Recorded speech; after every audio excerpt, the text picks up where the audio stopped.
Hello ආයිබෝන් කියලා පිළිගන්නවා සියලුම දෙනාව. ඉතින් අද අපි බලන්න යන්නේ රක්ෂිතයක පිහිටලා තියෙන ආරණ්‍ය සේනාසනයක්. එහෙම නැත්නම් අසපුවක්. ඉතින් මේ විදිහට තමයි ඉතින් පාර තියෙන්නේ. ඉතින් අපි මගේ යාළුවෙක් එක්ක මම අද යනවා ඒ අසපුව බලන්න. ඔයාලටත් පෙන්වන්න හිතුවා මං මේ ලස්සන රක්ෂිතයේ තියෙන ආරණ්‍ය සේනාසනය. ඉතින් මෙන්න මේ වගේ රූස්ස කැලයක් තමයි පිහිටලා තියෙන්නේ. මේ තෙත් කලාපීය වනාන්තර වලට තමයි මේ වනාන්තරය අයිති වෙන්නේ. දොඹගස් කන්ද රක්ෂිත වනාන්තරය. දොඹගස් කන්ද රක්ෂිත වනාන්තරයේ පිහිටලා තියෙන ආරණ්‍ය සේනාසනය බලන්න තමයි අද අපි යන්නේ. ඉතින් මම දන්නවා මගේ යාළුවෝ කැමති ගොඩක් මෙන්න මේ වගේ සෝබා සෞන්දර්යයෙන් නරඹන්න. ඉතින් මේ වගේ රක්ෂිත ඊට පස්සේ පන්සල් පල්ලි කෝවිල් වගේ ඒ වගේ විශේෂ ස්ථාන ඊට පස්සේ කට්ටියට සාමාන්‍යයෙන් ෆන් එකක් ගන්න පුළුවන් තැන් ඒ වගේ දේවල් අරගෙන එන්න බලාපොරොත්තු වෙනවා ඉදිරියටත්. ඔයාලා දැකලා තියෙනවද රිලව් පැටවුම බඩ බැඳගෙන යනවා කියලා කිව්වට පිටේ තියාගෙන යනවා. ඔයාලා දැකලා තියෙනවද මීට කලින්? මේ බලන්නකෝ මෙයා. ඉතින් මේ ආරණ්‍ය සේනාසනේ දානේ ලෑස්ති කරන්න වෙනම ස්ථානයක් තියෙනවා. ඒක පිටිපස්සේ තමයි අපි මේ රිලවුන්ට කැම දැම්මේ. මෙතන කියන්නේ අනවශ්‍ය විදිහට කැම දාන්නත් බෑ. මොකද එතකොට මෙයාලගෙන් හරිම කරදරයි. ඉතින් මං ඒ වැඩේ ඉවර කරලා මං මේ ආරණ්‍ය සේනාසනේ බලන්න මේ විදිහට උඩට යන්න පටන් ගත්තා. මේ විදිහට ඉතින් කන්දක තමයි මේ ආරණ්‍ය සේනාසනේ පිටලා තින්නේ. ඉතින් මේ වගේ පඩි නැගගෙන උඩට යන්න පිටත් වුණා.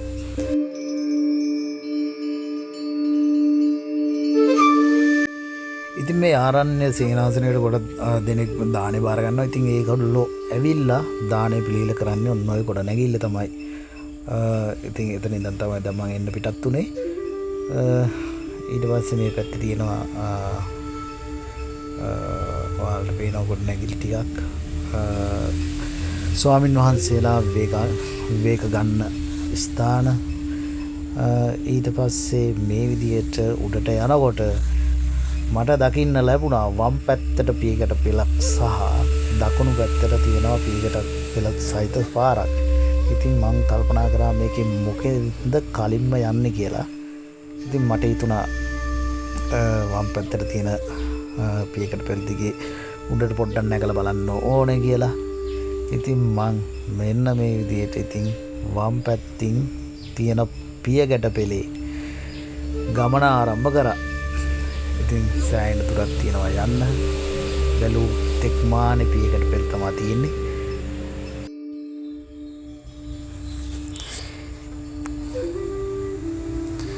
ඔයාලා දන්නවද මේ මොකක්ද කියලා? මේ ශාක වර්ගය මොකක්ද කියලා දන්නවද? මේක නම් ඉතින් අපට නම් 아무තු දෙයක් නෙවෙයි. ඉස්කෝලේ යන කාලේ මේ තමයි වේවැල් ශාකය. ඉතින් මේ වනාන්තරයේ වේවැල් ශාකය ගොඩක් දුරට දකින්න පුළුවන්. ඉතින් ඒ වගේම මේ මන් තනියෙන් යන ගමනේ මට හම්බුණා අමුතු යාළුවෙක් නෙවෙයි. මෙයා නම් හැකරලි විශේෂයක්. නමුත් මෙයාට කියන නම නම් හරියටම දන්නේ නැහැ. නමුත් හැකරලි කුඩේ සත්වෙක් කියලා නම් හොඳට විශ්වාසයි. ඉතින් මෙයාට කියන නම දන්නවනම් යටින් කමෙන්ට් කරන් යන්න. ඔයාලගේ පැතිවල එහෙම නැත්නම් ඔයාලගේ ප්‍රදේශයේ එහෙම නැත්නම් ඔයාලා දන්නවනම් මෙයාට කියන විශේෂ නමක් තියෙනවා නම් කමෙන්ට් කරන් යන්න. ඉතින් ඒ වගේ සත්තු බොහෝමයක් හමු වෙනවා. ඒ වගේ මට හම්බුණා තවත් සතෙක් කටුසු කුලේට අයිති වෙන මේ කටුසු වර්ගයක්. හැබැයි ඉතින් අර අපි නිරන්තරයෙන් දකින කටුස්සෝ වගේ නෙමෙයි. මෙයාගේ ශරීරය ගොඩක් අනිත් අයට වඩා කුඩයි සහ හැඩයක් ගොඩක් අමුතු හැඩයක් තමයි මෙයාට තියෙන්නේ. නිකන් ත්‍රිකෝණාකාර හැඩයක් වගේ. බලන්නකෝ මෙයා. ඉතින් අපිට මේ වගේ ඉතින් සත්තුන්ගේ විවිධත්වය බලා ගන්න පුළුවන්. වියලි කලාපයේ වනාන්තරවල ඉන්න සත්තුන්ට වඩා වෙනස් සත්තු තමයි මේ වැසි වනාන්තරවල ඉන්නේ. තෙත් කලාපීය වනාන්තරවල ඉන්නේ. ඉතින් මෙයත් මට පෙන්වන්න හිතුණා ඔයාලට. ඉතින් මේ විදියට මේ පඩි පෙළවල් නගිනවා කියන්නේ ඇඟට සුපිරිම ව්‍යායාමයක් තමයි. හැබැයි ඉතින් හිතට ගතට සැහැල්ලුවක් දැනෙනවා මේ වගේ ස්ථාන නරඹනකොට සහ මේ වගේ තැන්වලට ගියාම. ඉතින් මේ විදිහට පඩිපෙළ නැගගෙන යනකොට මට පේනවා අත්තටක් සහිත පඩිපෙළක් ඉස්සරහා තියෙනවා. බලමු මොකක්ද කියලා. ගිහිල්ලා බැලුවා. එතෙන්ට ගිහිල්ලා බලනකොට මේක පිහිටි ගලෙන්ම තමයි මේ පියකට පෙළ නිර්මාණය කරලා තියෙන්නේ. පිහිටි ගලෙන්ම නිර්මාණය කරපු පියකට පෙළක්. ඉතින් මේ විදිහට තමයි මං හිතන්නේ ඉතින් රජ කාලෙත් පියකට පෙළවල් නිර්මාණය කරලා ආරණ්‍ය වලට එහෙම නැත්නම් විහාරස්ථාන වලට පූජා කරන්නට රජවරු කටයුතු කරන්නට ඇත්තේ.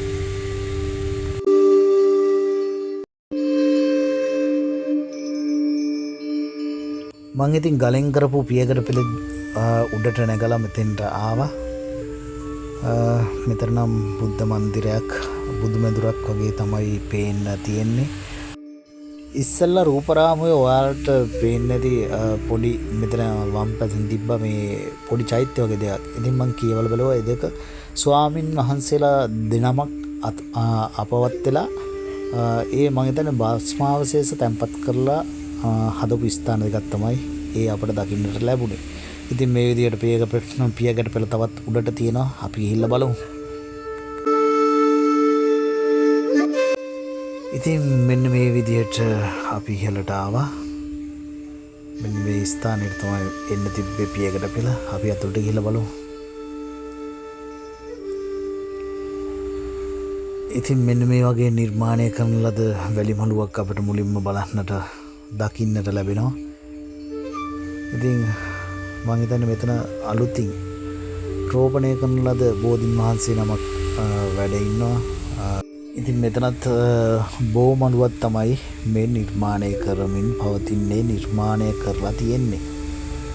මෙතන කියන්න ඕනේ මෙතන බෝධින් වහන්සේලා දෙනමක් රෝපණය කරලා තියෙනවා දකින්න පුළුවන්. බුද්ධ මන්දිරයක් තියෙනවා.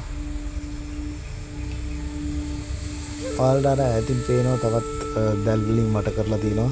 එතන තියෙනෙත් බෝධින් වහන්සේ නමක් රෝපණය කරපු. ඉතින් මෙන්න මේ විදිහට ඉතින් හරිම සිසිලසක් දැනන වනාන්තරයක්. මේ පතොක් වර්ගයට අයත් සාකයක්. ඉතින් හරිම රූස්ස ගහක් විදිහට වර්ධනය වෙලා තියෙනවා. මේ විදිහට ගොඩක් දුරට මේ තෙත් කලාපීය වනාන්තරවල මේ වර්ගයේ ගස් ගොඩක් දකින්නට පුළුවන්. ඉතින් මේ සාමාන්‍යයෙන් වියලි කලාපයේ වගේ නෙවෙයි තෙත් කලාපීය වනාන්තරවල සුලභව දකින්නට ලැබෙන ලක්ෂණයක් තමයි මේ මං හිතන්නේ මේ විහිත් වර්ගයක් තියෙන්නේ මේ ගහ ආවරණය කරගෙන මේ අතු ආවරණය කරගෙන මේ ඇදලා තියෙන්නේ. මං හිතන්නේ මේව ගන්නවා බෙහෙත් වලට. නම නම් මට මතක නැහැ. දන්න කෙනෙක් ඉන්නවා නම් පාලික් කමෙන්ට් එකක් දාගෙන යන්න. මේව ගොඩක් දුරට බෙහෙත් වලට ගන්නවා මම දැකලා තියෙනවා. ඉතින් මෙන්න මේ විදිහට පල්ලෙහාට බහින්න පටන් ගන්නකොට මට දකින්නට ලැබුණා මෙන්න මේ වගේ කූඹි පේලියක්. ඉතින් අපි දැකලා තියෙනවා තෙල් කූඹි, කළු කූඹි ඒ වගේ විශේෂත් අපේ ගෙවල් වල ඉන්න කූඹි වර්ග. ඉතින් එයාලට වඩා විශාලත්වයෙන් වැඩි. ඒක නිසා ඔයාලටත් පෙන්වන්නට හිතුණා. ඉතින් මේ වගේ ඉතින් විශේෂ සත්තු වර්ග ඉතින් ඉන්නවා ගොඩක් මේ කැලේ. අපි හරියට අවධානයෙන් මේ වටපිටාව ගැන බැලුවොත් තමයි අපිට ගොඩක් දේවල් නිරීක්ෂණය කරන්න පුළුවන්, දකින්න පුළුවන්.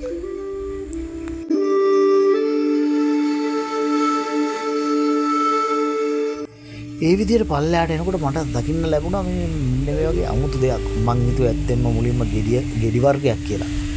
බැලුවා ලම් වෙලා බලනකොට ගොළු බෙල්ලෙක් අනිත් පැත්ත ගහිලා. ඉතින් මම මුලින්ම නම් හිතුවේ මෙයා ගොළු බෙල්ලෙක් නෙවෙයි. මං හිතුවේ මොකක් හරි ගෙඩියක් වෙන්න ඇති කියලා. ඒකයි බලන්න මේ ළඟට ආවේ. ඉතින් මෙයා මොකක් හරි හේතුවකට අනිත් පැත්ත ගහිලා හිටියේ. එක්ක සතෙක් මෙයාව ගොදුරු කරගන්න හැදුවත් දන්නෙත් නැහැ. එහෙම නැත්නම් මොකක් හරි ඉඳන් ඇලිලා ඉඳන් වැටුණාද දන්නෙත් නැහැ. කොහොම හරි අනිත් පැත්ත ගහිලා හිටියේ. ඉතින් මෙන්න මේ විදිහට නැවත මං ඉතින් පල්ලෙහාට බහින්න පටන් ගත්තා. පියකට පෙළ අවසානයේ ඉතින් මේ තියෙන්නේ මොනවද දන්නවද ඔයාලා? මේ තමයි බට විශේෂයක්. මම දැකලා තියෙනවා අපි සාමාන්‍යයෙන් වැඩුණු මිනිස්සෙක්ගේ මහපට ඇඟිල්ල තරම් විශාලත්වයෙන් වැඩෙන බටපඳුරු. නමුත් මේ ඇවිල්ලා හරිම හීනි මේකේ ඒ කියන්නේ අපි ගහ ගොඩක් හීනි. මෙයා උණ පවුලට අයත් සාකයක්, උණ වර්ගයක්, එහෙම නැත්නම් උණ පවුලට අයත් සාකයක්. ඉතින් මේ ගහේ විශේෂත්වය තමයි හරිම මේ හීනි මේකේ බටේ ගහ.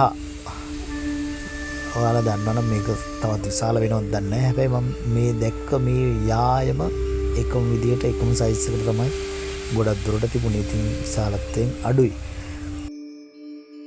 ඉතින් මේ විදියට මම පහළට බහිනකොට යාළුවෝ කට්ටියක් උඩට නගිනවා. ඉතින් මම මෙයාලට කතා කරාට මෙයා වැඩි හීලෑ බවක් නම් පෙන්වුවේ නැහැ. මොකද හීලයි නම් මෙයාලගේ වලිගේ වඩනවනේ. ඉතින් එහෙම තත්ත්වයක් පේන්න තිබ්බේ නැහැ. එයාලා ඉතින් රෙස්පෙක්ට් එකේ මාවත් පව් කරගෙන උඩට නැග්ගා. අනිත් එක තමයි ඔයාලා දන්නවද මෙන්න මේ සාකේ නම. මේක මොකද්ද? මම දැක්කා මේකේ ගෙඩි වගේක් හැදලා තියෙනවා.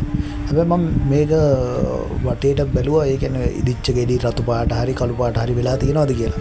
නමුත් එහෙම දෙයක් නම් මට දකින්න ලැබුණේ නැහැ කොහොක්වත්. පේනෝ නේද ගස් වෙලාගෙන රූට්ස් වල හැදලා තියෙන වැල්.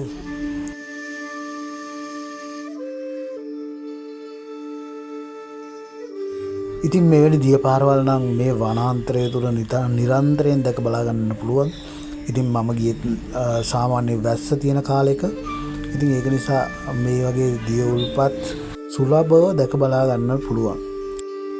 ඉතින් මේ ජල දහරාවන් 100%ක් පිරිසිදුයි කියලා අනුමාන කරන්න පුළුවන්. මොකද මම දන්නවා ඉහළ වනාන්තරයේ ඉහළ කිසිම ජනාවාසයක් නැහැ.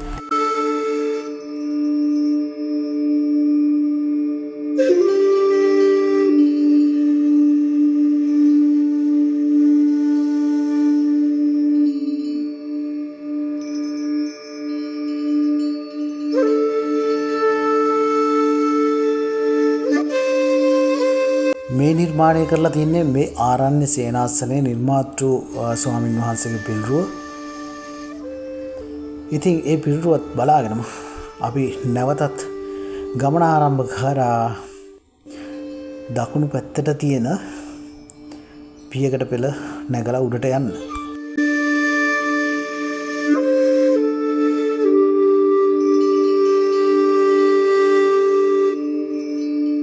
ඉතින් මේ තියෙන්නේ භික්ෂුන් වහන්සේලාගේ කියන්නේ ස්වාමින් වහන්සේලාගේ දානශාලාව. එහෙම තමයි මේ ගොඩනැගිල්ලේ සඳහන් කරලා තිබුණේ.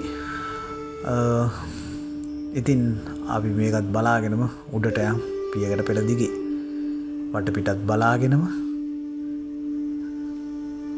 ඉතින් මේ තියෙන්නේ අඩි 20කට වඩා උස. මම හිතන්නේ අඩි 50කටත් කිට්ටු වෙන්න එනවා මේක. තියෙන උස විදිහට වේවැලක්. දැක්ක නේද? ඉතින් ඉස්සරහා තියෙනවා කුටියක්. අපි බලමු මොකද්ද කියලා. අපි එතෙන්ට ගිහිල්ලා බලමු. ඉතින් මෙන්න මේ විදිහට තිබුණා. මේකේ සඳහන් වෙන්නේ ගුරු හිමි කුටිය. ගුරු හිමි කුටිය කියලා තමයි. ඒ කියන්නේ ප්‍රධාන ස්වාමින් වහන්සේගේ ප්‍රධාන හිමි නමගේ කුටිය තමයි මේක. එහෙම තමයි සඳහන් වෙන්නේ. ඉතින් එහා පැත්තේ ඔයාලට පේනව නේද? ආසනයක් පනවලා තියෙනවා දෙපැත්තෙන් මේව කරන. මම හිතන්නේ ධර්ම ගැටළු සාකච්ඡා කරන්න හරි එහෙම නැත්නම් ධර්ම දේශනා පවත්වන්න හරි එහෙම මොහක් හරි ඒකට හදපු තැනක් වෙන්න ඕනේ, ස්ථානයක් වෙන්න ඕනේ. ඉතින් මෙන්න මේව තමයි ගුරු හිමියන්ගේ කුටිය අසල තියෙන්නේ.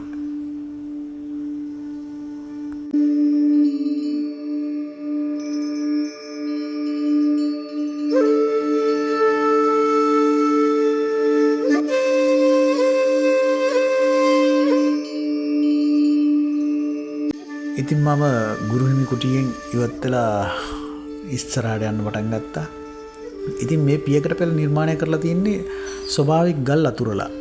ස්වභාවික ගලෙන් කටාරම් කරලා නෙවෙයි, ස්වභාවික ගල් තියෙන ඒවා අතුරලා තමයි මේ පියකට පෙළ නිර්මාණය කරලා තිබ්බේ. ඉතින් මෙතන ගහලා තියෙනවා ඡායාරූප විතරක් ගන්න, වද පාසටහන් තබා යන්න. ඉතින් ඕවා ඉතින් අපේ මිනිස්සුන්ට අනිවාර්යයෙන්ම බෝඩ් ප්‍රදර්ශනය කරන්න වෙනවා. මොකද එහෙම හැම තැනම මම ඔයාලට ඉදිරි වීඩියෝ වලින් පෙන්නන්නම්. සමහර තැන් තියෙනවා ඒ කියන්නේ විශේෂ ස්ථාන හරිම අපිරිසුදු භාවයට පත් කරලා මිනිසුන් විසින්. ඉතින් මෙන්න මේ ගල්ලෙන මෑත කාලීනව නිර්මාණය කරපු ඒ කියන්නේ තාවත් මේක ස්වාමින් වහන්සේලාට භාවනා කටයුතු කරන්න මම හිතන්නේ ඉදි කරමින් පවතින. ඒ කියන්නේ යට පිළිසකර කරමින් පවතින ගල්ලෙනක්. අපි ඉතින් ඒකත් පහු කරගෙන මේ විදිහට ඉස්සරහට ගියා. යනකොට ඔතනින් තව කුටි කීපයක් අපිට දැක ගන්න ලැබෙනවා. මේ රුස්ස ගස් වනාන්තරය හරිම නිස්කලංකයි. ඉතින් කිසිම කලබලයක් නැහැ. භාවනා කටයුතු කරන්න ඇත්තටම නිදහස් මනසක් ඇති වෙනවා මේ වගේ ස්ථානවලට. ඉතින් වඳුරෝ රිලව් නම් සෑහෙන්න හිටියා. ඉතින් අපි මේ විදිහට පඩිපෙළේ උඩටම ඇවිදගෙන ගියා. තව මොනවද තියෙන්නේ කියලා බලන්න. ඉතින් අපි කිව්වට මොකද මම විතරයි යන්නේ. මොකද යාළුවට නගින්න බැරි හින්දා එයා පල්ලෙහා ඉන්නවා. අර අපි දාන්නේ සකස් කරපු ස්ථානේ මං ඉස්සරහට ගියා ඔයාලට මේක පෙන්වන්න ඕන හින්දා. ඉතින් මේ තමයි අපි අහලා තියෙන ධම් සභා මණ්ඩපය. ඔයාලා දන්නවා ධම් සභා මණ්ඩපය කියන ධර්ම කාරණා සාකච්ඡා කරන ධර්ම ගැටලු සාකච්ඡා කරන ස්ථානේ. ඉතින් ඒ වගේ ස්ථානයක් තමයි ඒ වගේ දේවල් වලට හදලා තියෙන ධම් සභා මණ්ඩපයක් තමයි ඒ අපි දැක්කේ. ඉතින් තවත් පඩිපෙළ ඉස්සරහට තියෙනවා. අපි යන් ඉදිරියට තව මොනවද තියෙන්නේ කියලා බලන්න.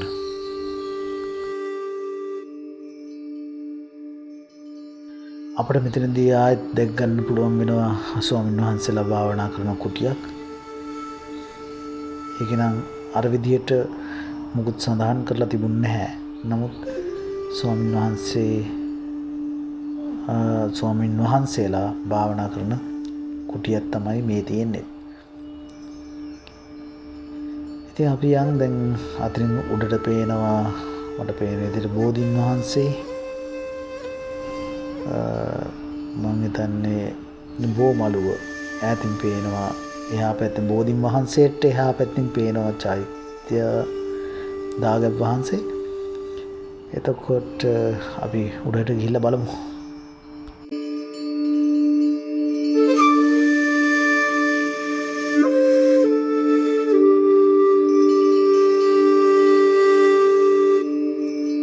ඉතින් අපි පිළිගන්න වගේ සිලිසිලි හඬ හුලගත් සමග මුසු කරමින් බෝධීන් වහන්සේ ලෙල දෙනවා. අපි මෙතනින් ඇතුළට යමු. ඉතින් මෙන්න මෙහෙම තමයි පහළ මළුව බෝධීන් වහන්සේගෙන් පහළ මළුව දැක ගන්න ලැබෙන්නේ. අපි පොඩ්ඩක් එහා පැත්තට ගිහිල්ලා බලමු. මේ මොකද්ද? මං හිතන්නේ මෙතන පූජා ද්‍රව්‍ය සකස් කරන ස්ථානයක්. ඒව තමයි අපි අර බෝධීන් වහන්සේලා නාවන කල, පෙන් ගන්න කල, ඒ වගේ දේවල් එතන තියෙනවා. ඉතින් හරි පිළිවෙලට ඒ කියන්නේ මේක ඇවිල්ලා රක්ෂිතයක් නිසා රක්ෂිතේ සතුන්ගේ ආරක්ෂා කරන්න හැම දෙයක්ම දැල් ගහලා ලස්සනට තියෙනවා පිළිවෙලකට. ඉතින් අපි මේ වගේ බෝ මළුවට ඇතුළු වුණා. ඉතින් එතනත් මේ විදිහට පහම් වැට, ඊට පස්සේ මල් ආසන, ඒ වගේ දේවල් පිළිසකර කරලා තියෙනවා ලස්සනට. ඉතින් මෙන්න මෙහෙම තමයි බෝමලුව තියෙන්නේ මේ ආරණ්‍ය සේනාසනයේ.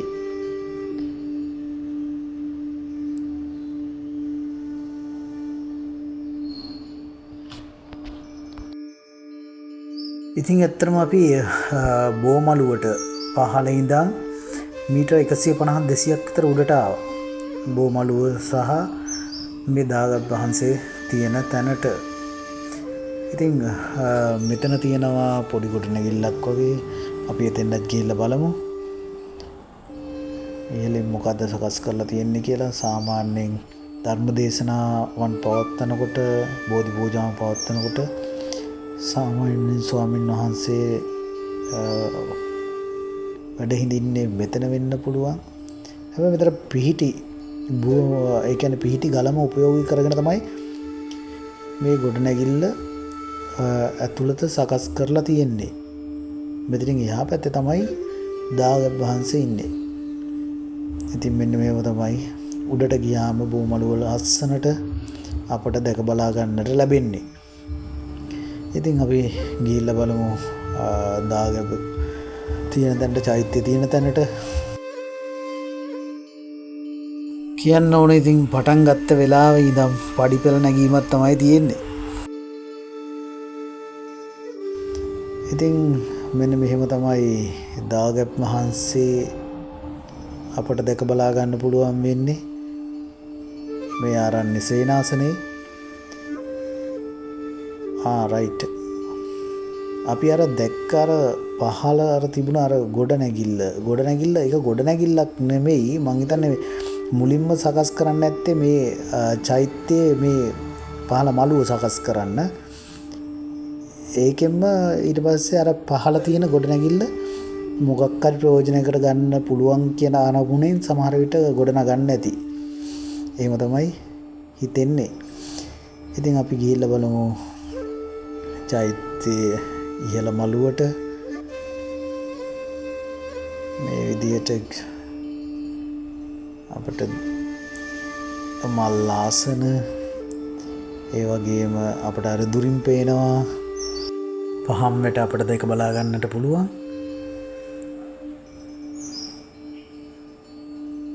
ඔය තියෙන්නේ පහම් පත්තු කරන්න තියෙන පහම්වට. ඊට පස්සේ මේ තියෙන දාගැබ් වහන්සේ.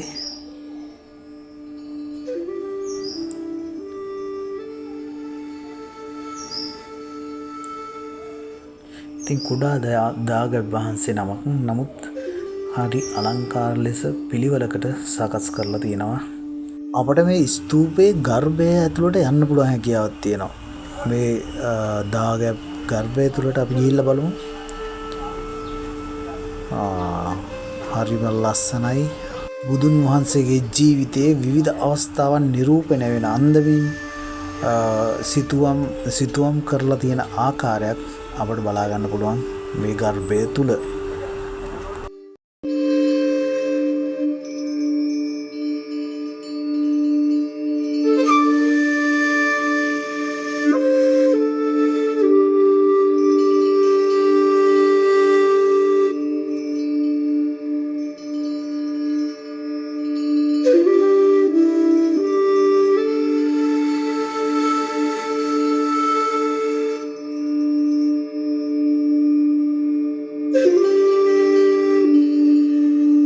ඉතින් මේ සිතුවම් අතරින් අභිනිෂ්ක්‍රමණය, ඊට පස්සේ ගුරුන් සොයා යෑම, ඊට පස්සේ අපි බලමු අනිත් සිතුවම දුෂ්කර ක්‍රියා කිරීම.